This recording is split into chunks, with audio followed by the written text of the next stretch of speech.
একাংশ বিহাৰী ব্যক্তি আৰু সেইসকল ব্যক্তিক ইয়াৰ পৰা চিধা কৰি দিব বিচাৰিছোঁ যে আমি মৰি যোৱা নাই মানে বিলাসিতা অসমীয়া তেজ থকা মানুহবিলাক মৰি যোৱা নাই গতিকে কথাটো ক্লিয়াৰ কৰি দিছোঁ কথাটো এনেকুৱা ধৰণৰ যে বিগত দিনত কেইদিনমানৰ পৰা জিতেন্দ্ৰ হালৈ নামৰ এজন আমাৰ স্বাভিমানী অসমীয়া 50ৰ ঊৰ্ধ ব্যক্তিয়ে দুই এজনক লগত লৈ গুৱাহাটী বিভিন্ন প্ৰান্তত পল্টন বজাৰ পাণ বজাৰ চাৰাব ভাটিৰ পৰা আৰম্ভ কৰি কি কৰিছিলে অবৈধভাৱে ৰমৰমীয়া ড্ৰাগছৰ ব্যৱসায় গাঞ্জা হুৰা মদৰ পৰা আৰম্ভ কৰি ইভেন নাৰী দেহ ব্যৱসায়ীলৈকে কি কৰিছিলে তেওঁ এই বিষয়বিলাকৰ ওপৰত এটা সৰজমিন এটা জৰীপ বা তদন্ত চলাইছিলে কিছু সংখ্যক ব্যক্তিক ধৰিছিলে অনলাইন বা লাইভত ধৰিছিলে ধৰি পিনে তেওঁক অসম পুলিচক গতাই দিছিলে যোৱা 2 এদিনত আমি এখন ওৱাইন শ্বপৰ সন্মুখতো দেখা পাইছিলোঁ ড্ৰাগছৰ চিৰিঞ্জ মাৰি থকা সময়ৰ টাইমত আমি ধৰা দেখা পাইছিলোঁ আৰু সেই ভিডিঅ'বিলাক ইতিমধ্যে অসমৰ বিভিন্ন প্ৰান্তৰ ব্যক্তিসকলে দেখিছিলে আৰু তেনেকুৱা ধৰণৰ ঘটনা এটা পৰিঘটনা আজি সাক্ষী হৈ ৰ'ল আজি কিবা তেনেকুৱা এটা জেগাত এখন দোকানত যাওঁতে কি হৈ গৈছিল যে সেই ব্যক্তিজনক বিহাৰী সম্প্ৰদায়ৰ একাংশ ব্যক্তিয়ে মাৰ পিট কৰি ৰাস্তাত বগাই পিটিছে আৰু বিশাল চৌধুৰী নামৰ এজন আমাৰ ভাতৃ চিনাকি তেখেতকো মাৰিছে আৰু গোটেই তেওঁক মানে এখন দোকানৰ ভিতৰত সোমোৱাই পিনে বেয়াকৈ মাৰপিট কৰিছে আৰু ইতিমধ্যে 2জন ব্যক্তি থানাত আছে বুলি আমি গম পাওঁ এইটো হ'ল আপোনাৰ আৰম্ভণিটো হ'ল অসমীয়া জাতিটোৰ বৰ্তমান সময় যে কেৱল কেলধুপ কৰি যে জীয়াই থাকিবলগীয়া হৈছে এইটো হ'ল বৰ্তমান সময় আমাৰ পৰিচয় আৰু আমি এই পৰিচয়টোত গৈ আমি কোনোবা কংগ্ৰেছী কোনোবা বিজেপি বা কোনোবা হিন্দু কোনোবা মুছলমান আমি ধৰ্মৰ ফালৰ পৰাই হওক বা ৰাজনৈতিক ফালৰ পৰাই হওক আমি যে প্ৰত্যেকজন ব্যক্তি যে একোজন অসমীয়া এই শব্দটো সম্পূৰ্ণকৈ পাহৰি গৈছোঁ নিজৰ যিটো আৱেগ অনুভূতিসমূহ সম্পূৰ্ণ আমি জলাঞ্জলি দিছোঁ আমি অসমীয়া শব্দটোৰ পৰা পাহৰি আমি অতি ভাৰতীয় অতি হিন্দু আৰু এনেকুৱা ধৰণৰ কিছুমান নতুন শব্দ আমাৰ জীৱনৰ কি কয় অভিধানখনত সংযোগ কৰি অসমীয়া জাতিটোৰ মেটমৰা ভাৰখন বা অসমীয়া জাতি যে আহোম কোচ কলিতা মটক মৰাণ এই সকলোবিলাকক আমি পাহৰি এতিয়া বৰ্তমান কেতিয়াবা মন গ'লে আপাৰ আছাম লোৱাৰ আছাম মিডল আছামৰ আমাৰ যুদ্ধ হয় কেতিয়াবা আমাৰ আহোম কোচ কলিতা মটক মৰাণৰ মাজত আমাৰ যুদ্ধ হয় ভাতৃঘাটি আমাৰ সংঘৰ্ষ হয় জাতি জনগোষ্ঠীৰ মাজত বিদ্বেষৰ ভাৱ এই গোটেই বস্তুবিলাকত জড়িত হৈ থকা এটা বিশেষ শব্দটো হ'ল এইটো ৰাজনীতি আৰু পলিটিক্স আমি ইতিমধ্যে দেখিবলৈ পাইছোঁ যে তাৰে যিডোখৰ জেগাত ঘটনাটো ঘটিলে আজি অসমীয়া মাৰ খাইছে বেয়াকৈ চৰ কিল ভুকু ঘোচা খাইছে এজন ল'ৰাই মোলৈ ফোন কৰিছে যে দাদা মোৰ মূৰত এটা ডাষ্টবিন বেয়া বস্তু পেলোৱা থু খেকা মানুহে পেলোৱা জেগাৰ সেই ডাষ্টবিনটো তাৰ মূৰত পিন্ধাই দিছে মানে মাৰপিটত তাৰ ডাষ্টবিনটো আহি পেলাই তাৰ মূৰত সোমাই গৈছে আৰু এই সময়ত য'ত অসমীয়া জাতিটোৰ বিগত দিনৰ ঐতিহ্য আৰু ইতিহাস বৈশিষ্ট্য থকা নিজৰ পৰিচয় থকা 600 বছৰতকৈ বেছি ৰাজত্ব কৰা আমাৰ আৰু ধৰিছোঁ অসমীয়াই 16 বা 17 বাৰকৈ মোগল খেদা এটা জাতিৰ বৰ্তমান সময়ত এতিয়া এইটো এটা ডেফিনেশ্যন যে আমি বহিৰাগত এছাম ব্যক্তি যিসকল ব্যক্তিয়ে সিদিনা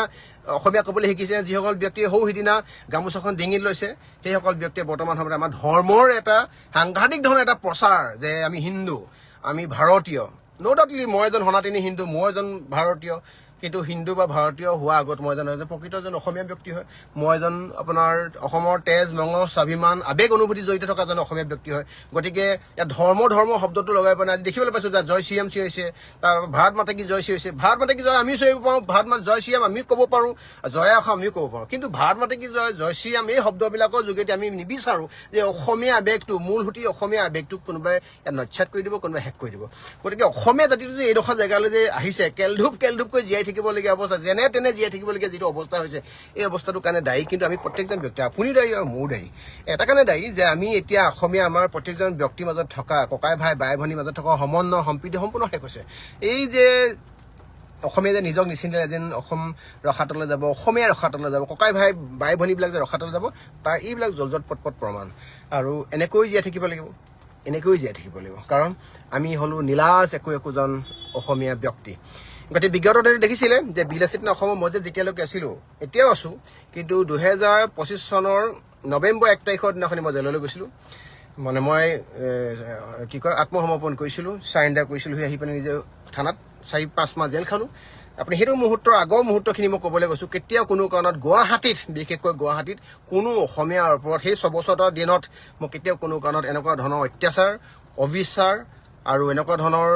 পাব্লিকলি আহি পিনে এনেকুৱা 50 বছৰ ঊৰ্ধ এজন ব্যক্তিক গুৱাহাটীত মাজমজিয়াত তাই স্থানীয় ব্যক্তিক মাৰিছে জিতেন্দ্ৰ হালৈ তাৰ স্থানীয় ব্যক্তি লোকেল এজন ব্যক্তি হয় মাৰিবলৈ কাৰো সাহস নহৈছিলে গতিকে এইবিলাক বস্তু এতিয়া দেখোঁ নহয় মানে তেজৰ মানে হীৰাই প্ৰবাহিত এই লাইনবিলাকত মানে কিবা উতলি উঠে মানে আৰু জাতিটোৱে অলপমান জনাটো প্ৰয়োজন আছে, জাতিটোৱে এটা বুজা প্ৰয়োজন আছে যে বিল ৮০ নে অসমৰ এই সংগ্ৰামখনত আমাক কেৱল চান্দা দি, আমাক কেৱল ধন টকা পইচা তোলে, আমাক কেৱল কিডনেপ কৰা ব্যক্তি, সাংঘাতিক বেলেগ বেলেগ ধৰণৰ শব্দই আমাক মানে পৰিচয় দিব বিচাৰে। গতিকে এই ৪-৫টা মাহত আপুনি দেখিবলৈ পাইছে মোৰ দেন ৪০জনতকৈ বেছি ব্যক্তি গুৱাহাটীত মাৰ খাইছে, বহিৰাগত ব্যক্তিৰ হাতত মাৰ খাইছে। বিগত ৬ বছৰত ৪০জন ব্যক্তি নহয়, বিগত ৬ বছৰত ১০জন ব্যক্তিয়ে মাৰ খোৱা নাছিলে। কেতিয়াও কোনো কাৰণত আমি কেতিয়াবা আইন হাতত তুলি ল'বলগীয়া অৱস্থা হৈছিলে, কিন্তু কেতিয়া কোনো কাৰণত কোনো অসমীয়া ব্যক্তিয়ে মাৰ খোৱা নাছিলে। এই জাতিটো যে এতিয়া যে এনেকুৱা ধৰণৰ অৱস্থা আছে, এনে প্ৰত্যেকজন অসমীয়া গাত ভুল আছে, প্ৰত্যেকজন আমাৰ অসমীয়া স্বাভিমান থকা ব্যক্তি গাত ভুল আছে। আমি সহজে মানুহখিনি বিশ্বাস কৰিলোঁ, আমি সহজে বৰপিয়াখন পাৰি দিব বিচাৰোঁ। গতিকে এই জাতিটো যে এনেকুৱা জেগালৈ আহিছে, আমাৰ অসমীয়া মানুহে অনুভৱ কৰক, অনুতপ্ত হওক যে কোনদিনাখনি আমাৰ অসমীয়া মানুহে বুজি পাব যে আমি ক'ত ভুল কৰিলোঁ। গতিকে এতিয়া নিজৰ ককাই ভাই বাই ভনীৰ ওপৰত এতিয়া ৰাস্তাত আক্ৰমণ কৰিছে, অহা কাইলৈ পৰহিলৈ আমাৰ ঘৰত আহি আক্ৰমণ কৰিব। তাৰপিছত আমি চিঞৰি থাকিম মই ভাৰতীয়, মই ভাৰত মাতা কি জয়, জয় শ্ৰীৰাম চিঞৰি থাকিম। কিন্তু তথাপিতো আমি একো ৰিপ্লাই দিব নোৱাৰিম, কাৰণ কিছু ক্ষেত্ৰত আমি দেখিবলৈ পাইছোঁ সেই বৰমূৰীয়া কাৰোবাৰ ফোনবিলাক এই আপোনাৰ থানাৰ কোনো ব্যক্তিলৈ আহিব, য'ত তেওঁলোকে ইচ্ছা ধৰণে লাইনত আগবাঢ়ি যাব নোৱাৰিব। গতিকে মই বিচাৰোঁ আমাৰ অসমীয়া জাতিটোৱে এই মুহূৰ্ততে উপলব্ধি কৰাটো প্ৰয়োজন আছে, নহ'লে কিন্তু অনাগত দিনত অসমীয়া জাতিটোৱে কিন্তু আঁঠু কাঢ়ি ভাত খাব লাগিব। গতিকে বিল ৮০ নে অসম কিয় প্ৰয়োজন, কেনেকৈ প্ৰয়োজন, কেলে প্ৰয়োজন আৰু কিমান সময়লৈকে প্ৰয়োজন, তাক এতিয়া উপলব্ধি কৰা সকলোৱে সময় সমাগত। এই প্ৰাসংগিক এই বিষয়বিলাক, যিবিলাক বিষয়ৰ ওপৰত গুৰুত্ব দিব লাগে, এই বিষয়ৰ ওপৰত গুৰুত্ব দিব। আৰু আমি এটা কথা স্পষ্টকৈ ক'ব পাৰোঁ, মই বিশেষকৈ বিকাশ অসমে আপোনালোকক এটা কথা স্পষ্টকৈ ক'ব পাৰোঁ, ৰাইজৰ যি সহযোগিতা, নিস্বাৰ্থ সহযোগিতা আমাক আগবাঢ়ক, নিস্বাৰ্থভাৱে আপোনালোকে সাহস দিয়ক, মৰম দিয়ক। মইতো ভাবিছিলোঁ আপোনালোকৰ মই মৰমৰ সলনি মই আশীৰ্বাদহে বিচাৰিম এতিয়া, কাৰণ আশীৰ্বাদ মানে মেডিকেলত কোনোবা বিপদত পৰিলে, কাৰোবাক ব্লাড লাগিলে, মানে বিপদত পৰা ব্যক্তিক সহায় কৰিলে, সেই আশীৰ্বাদহে বিচাৰিম। মই ভাবিছিলোঁ যে আকৌ মৰম বিচাৰি ঘূৰি নুফুৰিম, কিন্তু এতিয়া দেখিছোঁ যে এই এনেকৈ ধৰণে অলপমান আমি যদি পিছ উহুকি দিওঁ, কিন্তু কিছুমান এচাম ব্যক্তিয়ে গিনিপিক টাইপত আমাক এক্সপেৰিমেণ্টেল অবজেক্ট হিচাপে ব্যৱহাৰ কৰিব বিচাৰে, টুকুৰিয়ে চাই যে জাতিটো শুই আছে নে সাৰ পাই আছে নে কি কৰি আছে। এতিয়াতো এইটো অৱস্থাতে গুৱাহাটীতে নহয়, এতিয়া অসমৰ বিভিন্ন প্ৰান্তত হৈছে। অসমৰ মূল সুঁতি অসমীয়া থকা কিছু জেগাত কিছু আপোনাৰ ইভেন জাতীয় জনগোষ্ঠীয় একদম কি কয় প্ৰভাৱ থকা জেগাত এতিয়া এইবিলাক বিষয় হ'বলৈ ধৰিছে। গতিকে এই ক্ষেত্ৰত কেৱল আমিয়ে লাজ পোৱা নহয়, আহি থকা দিনত প্ৰজন্মই বিষয়বিলাকক লৈ পেলাই লাজ পাবলগীয়া এটা বিষয়। গতিকে মই বিচাৰোঁ অসমীয়া ব্যক্তিসকলে এই বিষয়ৰ ওপৰত বিশেষ গুৰুত্ব দিয়ক, নহ'লে কিন্তু আহি থকা দিনত কেইদিনমানৰ আগত চাইনিজ বুলি কৈছিলে, কেইদিনমানৰ আগত কাৰ্বি গ'বেক বুলি কৈছে, আজি অসমীয়া গ'বেক বুলি কৈছে। মই কিন্তু অসমীয়া ব্যক্তি হিচাপে কিন্তু এই কথাটো মোৰ গাত লাগিছে। মই যদি আজি মই যদি IAS হ'লোহেঁতেন বা IPS হ'লোহেঁতেন, মই যদি বিধায়ক বা মই যদি মন্ত্ৰী হ'লোহেঁতেন, মই আজি এই কথাটো মোৰ গাত লাগিবই মানে। কাৰণ অসমীয়া নিজৰ জেগাতে আহি পেলাই কোনোবা বহিৰাগত ব্যক্তিয়ে আহি পেলাই ইয়াত দপদপাব, আমাৰ ককাই ভাই বাই ভনীক আমাৰ সন্মুখত ৰাস্তাত দৌৰাই পিটিব, ল'ৰাই দৌৰিবলগীয়া হৈছে, পলাবলগীয়া আছে। এই বিষয়বিলাক কেতিয়াও কোনো কাৰণত গ্ৰহণযোগ্য নহয়। আৰু ইতিমধ্যে গম পায় বিগত দিনত দেখিবলৈ পাইছোঁ যে কেৱল টনা আজৰ কৰি থাকিব বিচাৰে। এই টনা আজৰ কৰি থাকিব বিচৰা অভ্যাসটো এৰক। জাতি গঠন প্ৰক্ৰিয়াটো প্ৰত্যেকজন ব্যক্তিৰ ইয়াত প্ৰয়োজন আছে। আহোম, কোচ, কলিতা, মটক, মৰাণ, গোসাঁই, মহন্ত, গোস্বামী, প্ৰত্যেকজন ব্যক্তিয়ে, হিন্দু, মুছলমান, প্ৰত্যেকজন ব্যক্তিয়ে জাতি গঠন প্ৰক্ৰিয়াটোত আপোনাৰ প্ৰয়োজন আছে। গতিকে আপোনালোকে যদি মূৰ তুলি যদি জীয়াই থাকিব বিচাৰে, প্ৰথমতে নিজক চিনক, তাৰপাছতহে বাকীবিলাক কথা আহিব। গতিকে আশা কৰিম যে অসমীয়া স্বাভিমানী অসমীয়া কথাখিনি ইতিবাচক দিশে ল'ব। আমাৰ কোনো ইয়াত মানে ব্যক্তিৰ ওচৰত আমাৰ হেৰি নাই, কি কয় অশুভ প্ৰতিযোগিতা নাই। আৰু সকলোবিলাক মানুহ ইয়াত থাকিব পাৰে, সকলোবিলাক মানুহে ইয়াত আহি ব্যৱসায় কৰিব পাৰে, ইয়াত অসমত আহি পঢ়া শুনা কৰিব পাৰে। এই কোনোবা বিহাৰী, বঙালী, মাৰোৱাৰী বুলি কোনো কথা নাই। কাৰণ আমি যদি বিগত দিনত চাওঁ, বহু এনেকুৱা ধৰণৰ ব্যক্তি আছে যিসকল ব্যক্তিয়ে অসমীয়াৰ এই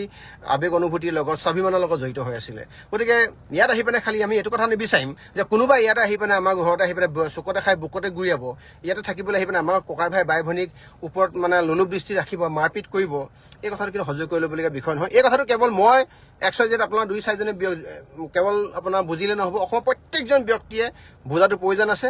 কাৰণ আজি আপোনাক মাৰিছে, অহা কাইলৈ মোক মাৰিব, তাৰ পাছদিনাখনি প্ৰয়োজন হ'লে বৰ্তমান সময়ত থকা এই